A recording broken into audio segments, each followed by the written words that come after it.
Dr. Shiva is from Kerala. She is now the Deputy Director of the Chinmaya International Foundation, the Shodha Samsthan. She is a doctorate in Sanskrit Computational Linguistics from the Kerala University. She is involved in editing several books that are being published from the Chinmaya International Foundation. She is very much interested in the study of Vyakarana, development of computational tools for Sanskrit. She has organized several seminars and conferences at both regional and national levels. She has participated and presented papers in several regional, national, and international symposia.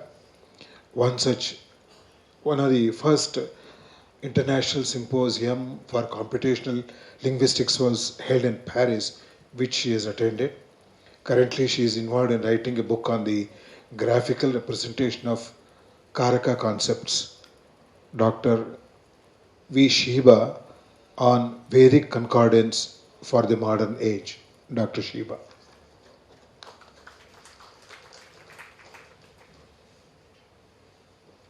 सदाशिवसमारम्भां शङ्कराचार्यमध्यमाम् अस्मदाचार्यपर्यन्तां वन्दे गुरुपरम्पराम् अज्ञानतिमिरान्धस्य ज्ञानाञ्जनशलाकया चक्षुरुन्मीलितं येन तस्मै श्रीगुरवे नमः. At the outset, I thank the organizers of this seminar, especially Professor Kannan, who introduced me to this seminar. And he gave me courage to take this unknowing subject also, because I am not at all a Vedic scholar, but I took some little effort and I am sharing with you.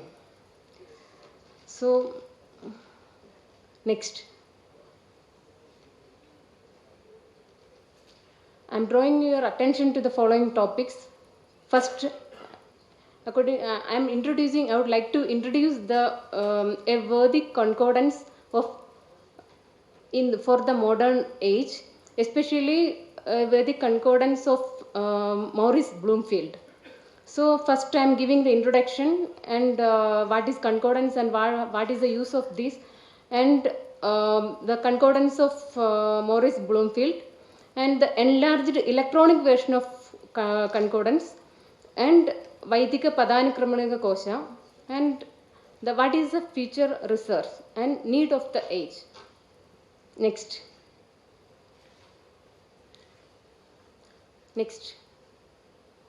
I am not going deep into the importance of the Veda and all, because all of you are aware about that.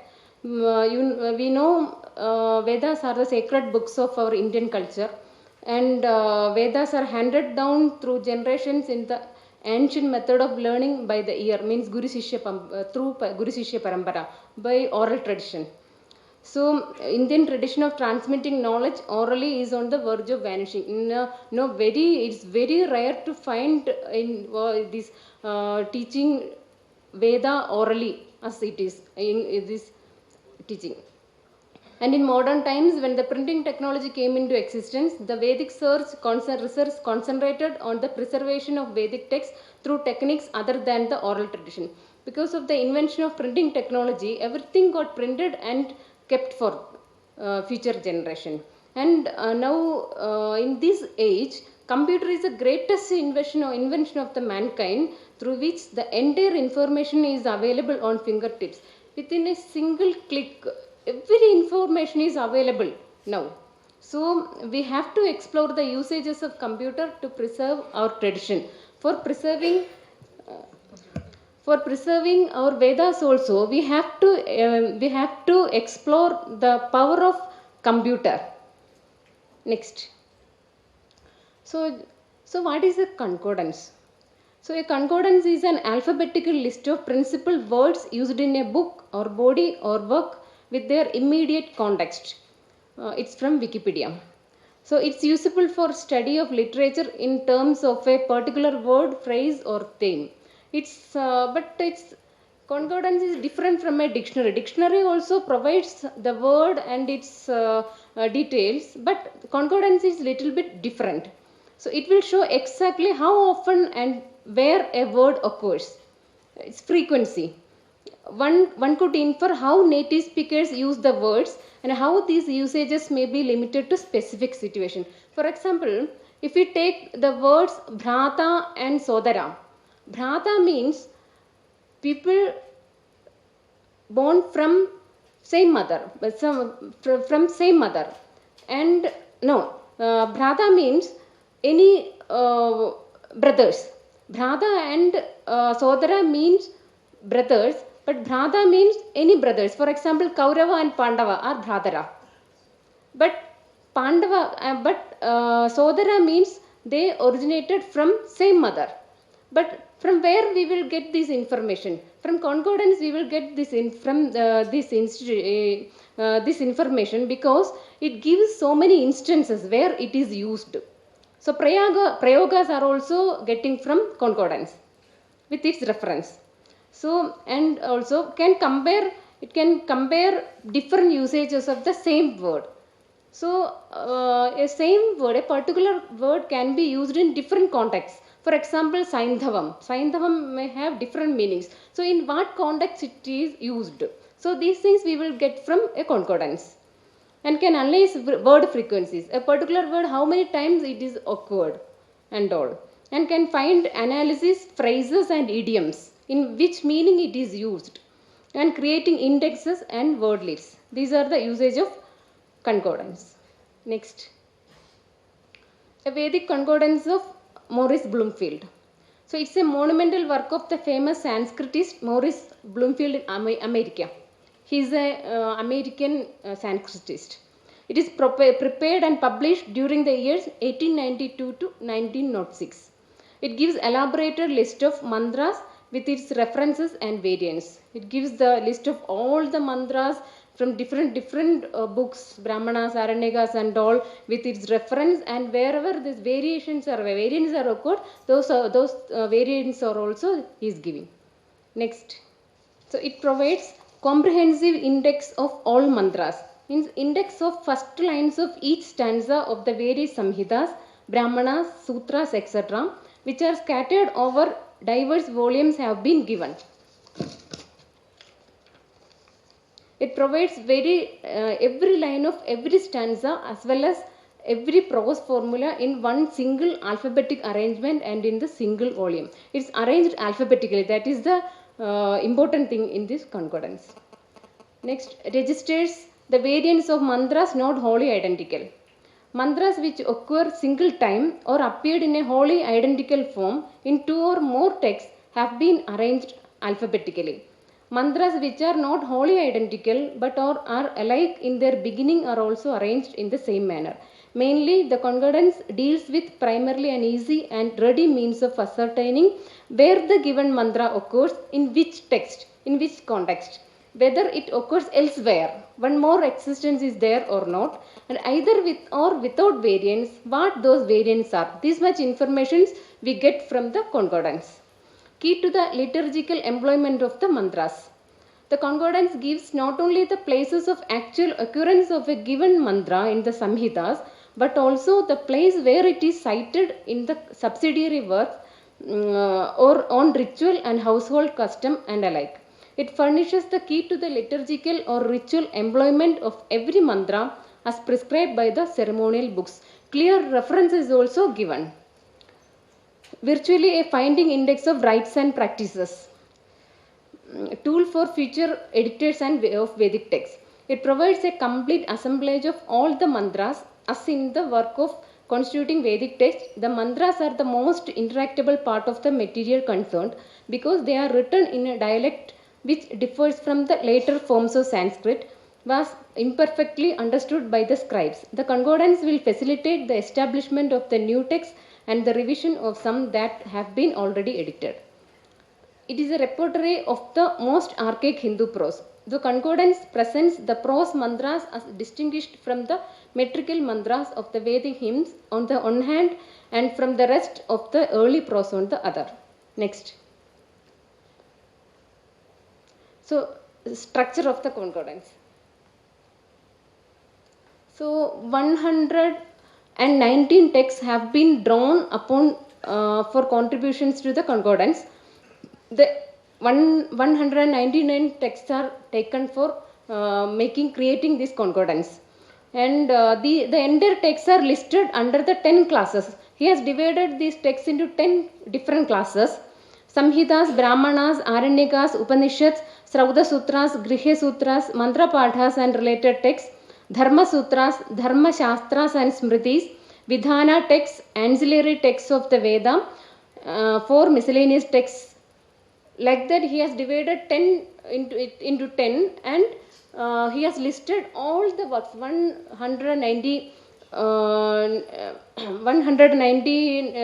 texts are listed under these 10 classifications. And some of the published Vedic literature are omitted.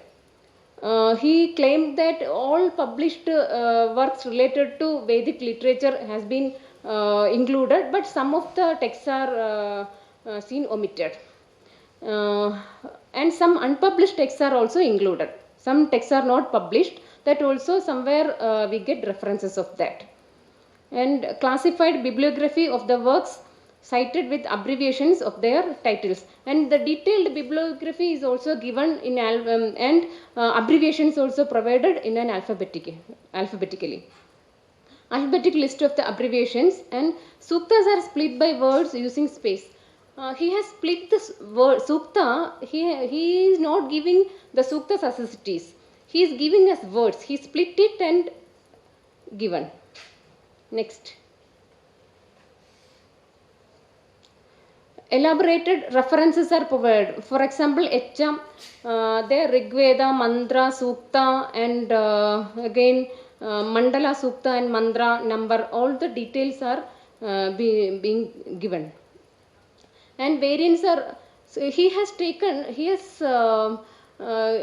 used some techniques to identify the variants for indicating the variants. For example, Achitti yet Tattva Dharma Vyobhima and Achitti yet Tattva Dharma Yuyobhima. These are true variants. He is taking its true variants, and so these variants are also given simultaneously. And somewhere substitutional. So Vishwasya Jagato Nisham. So Nisham is substituted by Ratri. Like that also we can see. Next. He uses some words for indicating cross references. For example, see and see under and compare. These 3 words are used for cross references. For example, Mandavi, there see Vandad and see Mandad. Just wherever that also, when this see is used, when a given pada occurs with a variant 2 text and only 2, then he uses see. When a given pada occurs with a variant in 2 texts and only 2, if more than 2, then he uses see under. If it is only 2, then he uses see, and compare like that. Next, limitations. It has some limitations also. The script. First one is script. It's written in Roman diacritic.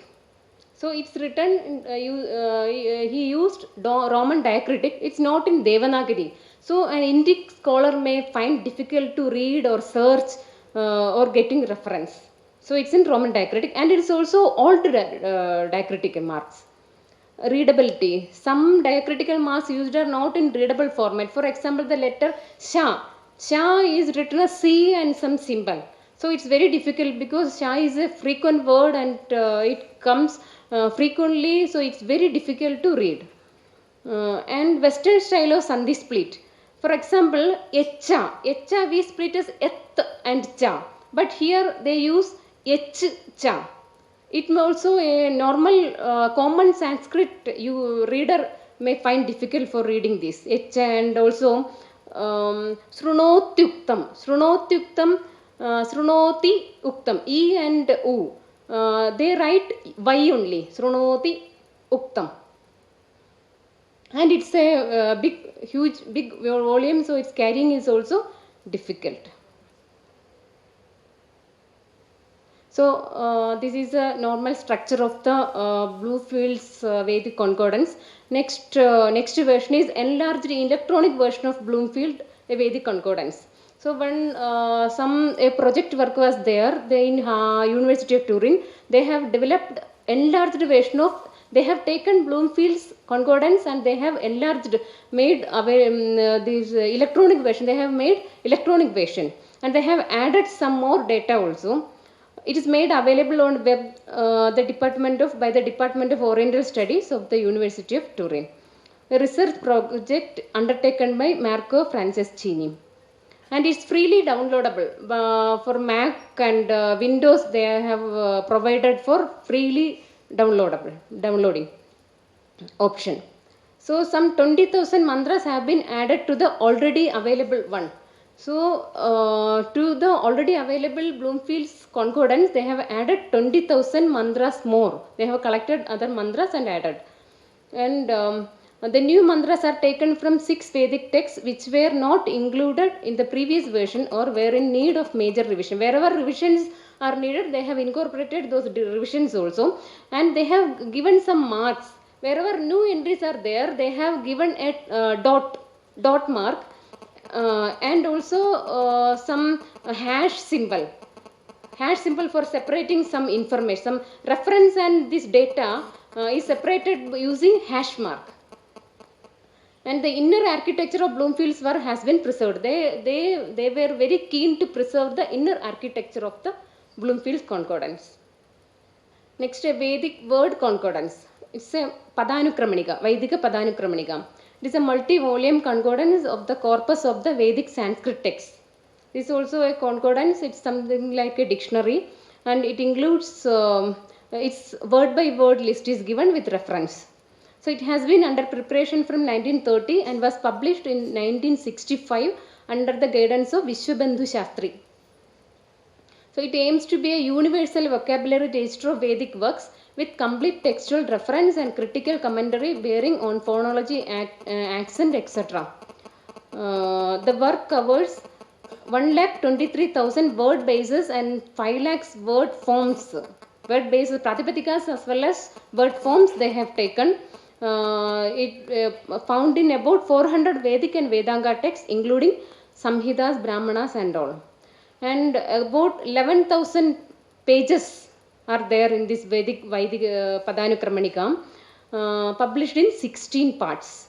So first section Samhitas, it has 6 parts, and second section Brahmanas are added as 2 parts, and Upanishads 2 parts, Vedanga 4 parts, and Index 2 parts. Altogether 16 parts. Next. So now the present need. So this much work has been done. So what is the need of this age, this society?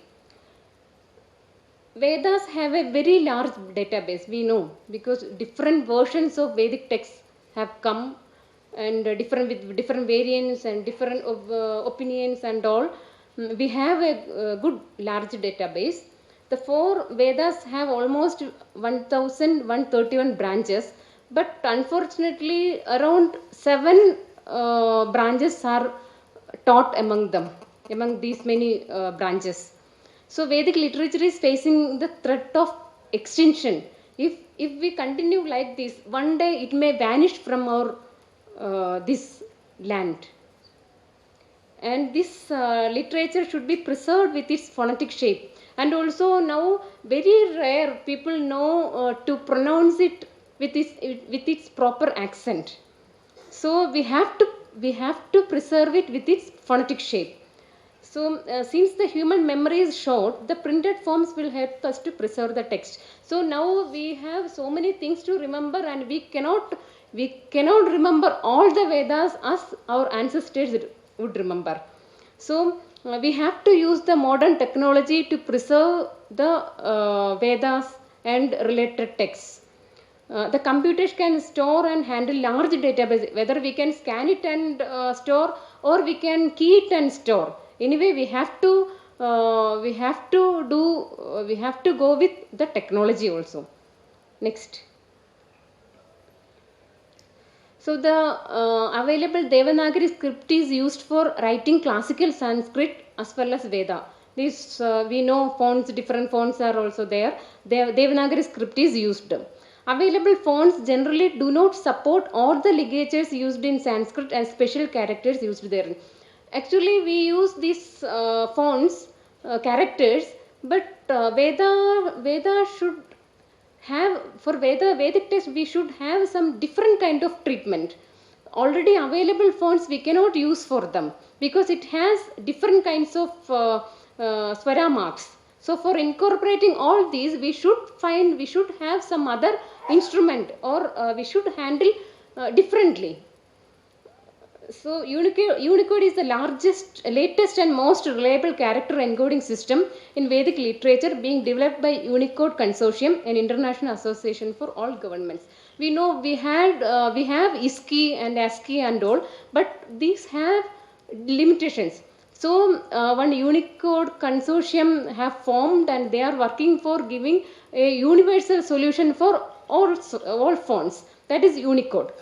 It's universal encoding system.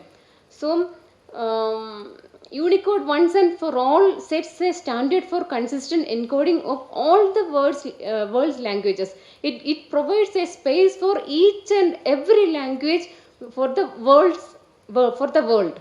So Unicode can provide the encoding of various characters and symbols required for representation of the Vedic text. So we have to develop a full-fledged Unicode encoding system for preserving our traditional treasure. An electronic published version of an extended Vedic concordance in Devanagari can be taken up.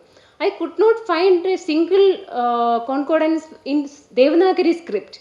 This is in Roman diacritic. I inquired a lot, but I could not find. So if it is not there, some institution has to take up a project or to develop electronic and published versions of an extended Vedic concordance in Devanagari script. And also a project can be undertaken for developing character encoding system fonts for Vedic texts with swara marks. That it should be the combination of this project work should be the combination of technologists and Vedic scholars. We need joining effort. They themselves cannot develop, and we ourselves cannot develop. So we should join together and develop the fonts. So we know the Vedas are the part of the Indian identity itself. So the Vedic scholars should seriously involve themselves in complete development Unicodes for all available Vedic texts. We have to take effort, then only it will be possible. So Vedic studies should enjoy its due place under the sun again, and it is our duty to preserve the treasure of knowledge to the upcoming generation. Our ancestors have preserved this knowledge for us, so it is our sacred duty to preserve for upcoming generations. So just only I want to say this much: we have to hold the tradition well, and as well as we have to use the modern technology also. We cannot avoid this advanced technology, and hold the Vedic tradition. We have to. It should not be lost, and we have to go with this also modern advanced technology also. And I thank Professor Srinivasa Varkedi, Dean of Karnataka Sanskrit University, for suggesting this topic and guiding me to write this paper, and Professor Kannan sir, and he supported me a lot he gave me courage to write this, and the organizers of the Rashtriya Vedic Samvada and ISKCON, and one and all, I thank to all.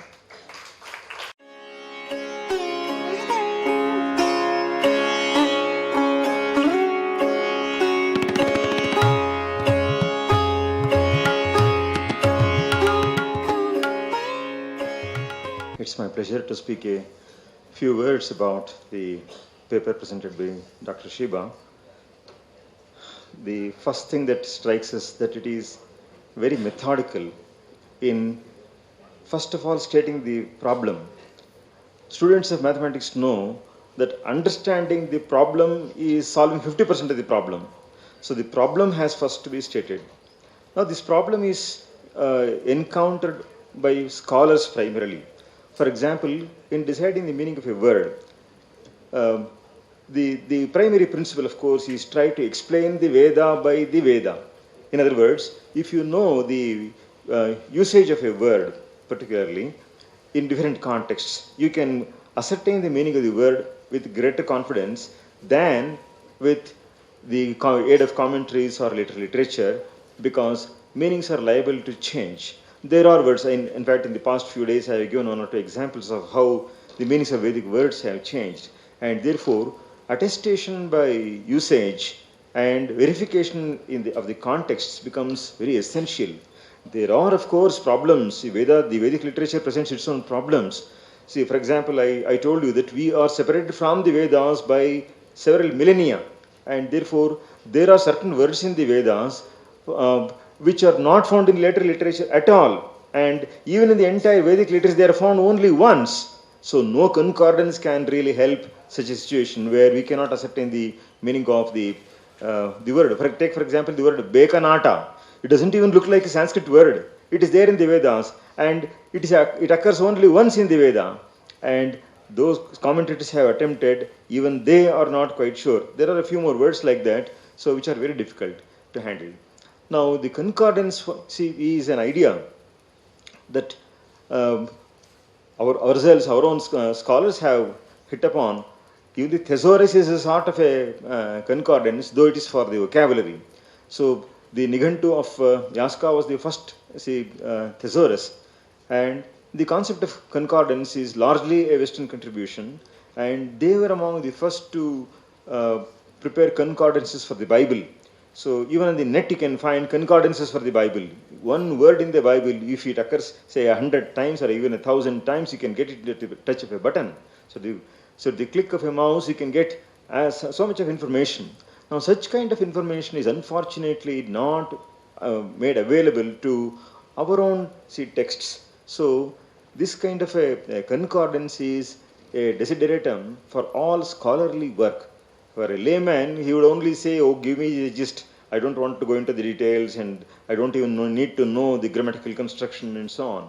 But the moment you try to go a little deeper, you have layers and layers and levels of problems, and concordances play a vital role in solving the problems of scholars. And one of the concordances that was first attempted was Colonel Jacob's principal concordance of the Bhagavad Gita and the Upanishads, and Maurice Bloomfield's concordance, for which there was a later improvement. So she has made note of all those details, and the concordance prepared by the institution at Hoshiarpur, Vedasamvada, that Visheswarananda Indological Research Institute, running to something like 11,000 pages. So it is an extraordinary monumental work. It occupies a whole shelf by itself, and with what care and love they have done. So two giants, Kevalananda Saraswati at Vai, Satara, and Visheswarananda at Hoshiarpur, they have made tremendous efforts in the preservation of heritage, and unfortunately the mass has just no idea at all regarding the amount of effort and energy and care with which these things have been done. Well, there was an age when it was lamented that the sacred texts are being written down at all. So now things are very different. I appreciate that Dr. Shiba is very much alive to the present day context, where it's very difficult to see. It's impossible to carry with you some 11,000 pages. You must see the size of the volumes. You have seen the Oxford Atlas, bigger than that is each volume. So 11,000 pages in that fashion, as I told you, it occupies this much of space. So something comparable to the Oxford English Dictionary, so itself on historical principles. Now look at the tragedy of the Dictionary of Sanskrit on historical principles. So if you are opposed to computerization, the kind of tragedy that's going to take place. So for 60 years, some of the best scholars of India, they were brought together by Dr. S.M. Katre in Deccan College, Pune, and a massive scriptorium of something like 5 crore cards have been prepared. But Unfortunately, the Maharashtra government has not sanctioned the post as a permanent post for the workers there, for the scholars there. Now, after the collection of that massive vocabulary and the various meanings in a historical manner, take any word right from the Vedas till the latest usage, it gives all the usages in a very systematic manner. And the dictionary is coming out in various fascicules, and it will, for the project to finish, they have only to print in a dictionary format. The material is already there. Some amount of organization is what is required, and for that it is taking such a long time that the dictionary will be completed within a short period of another 250 years. Okay, and the editor there, who is also a good friend of mine, and his team are so thoroughly opposed to computerization. Even Dr. Ramanujam has tried to see, he's a part of that committee, and they have tried to convince them, but they won't accept at all. They wouldn't touch a computer. So, but today's situation is so different. Today, you can get enormous information through the computer, through the World Wide Web, and such aids and instruments are very much required today when we are suffering from terrible want of time, which Dr. Shiba underlined very well. So, the project that she is thinking of is a grand one. It's not an easy one. It requires an enormous teamwork, and her suggestions for using Devanagari rather than the Roman script is also a very commendable one, and making use of the Unicode, so it makes it very versatile and very useful. And this idea of a consortium where it's taken up as a multinational project and improving upon making up for all the lapses in the earlier concordances. This is a wonderful project in its very conception, and we expect the project to be conceived and completed in real time. So we must thank Dr. Shiba for her paper on this topic. She is one of the pioneers of computational linguistics in India. Actually, she comes from a very a background of no high merits, but it is her sheer determination and dedication. She has had some excellent teachers. So, like for example, Ramakrishna Acharyalu of Andhra. So, but her dedication is equally matching. So, for a person to have even grasped the magnitude of this problem and to have attempted a solution is itself highly commendable. I wish her all success. Thank you, Dr. Shiba.